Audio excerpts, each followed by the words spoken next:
સખત ટ્રાફિકમાં ભરાયો, નીકળવું નથી લાલભાઈ. તો આજે આપણે જવાનું હતું લાંબા.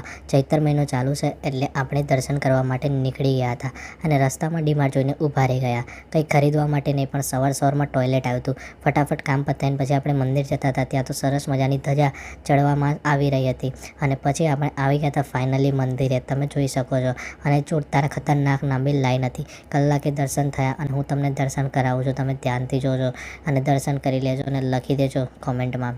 અને પછી આપણે જમવાનું લાવ્યા હતા. તો ઠંડુ ખાવાની અહીંયા એવી માનતા હોય છે કે ચૈત્ર મહિનાની અંદર ઠંડુ ખાવું જોઈએ. તમે ભીડ જોઈ શકો છો, કેટલા બધા લોકો ઠંડુ ખાવા માટે અહીંયા આવે છે.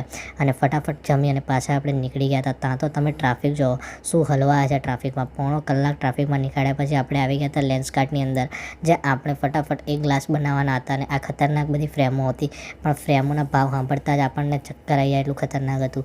અને પછી આપણે આપણા આઈના નંબર ચેક કરાવી લીધા હતા અને નંબર ચેક કરાવતા આપણને ઓકે આવી ગયો. એટલે આપણે ઓર્ડર આપીને નીકળી ગયા હતા ઘરે. અને ઘરે સાંજે હતો આ સરસ મજાનો વરઘોડો. તો કરીએ છીએ અહીંયા બ્લોગને પૂરો. મળીએ કાલે નવા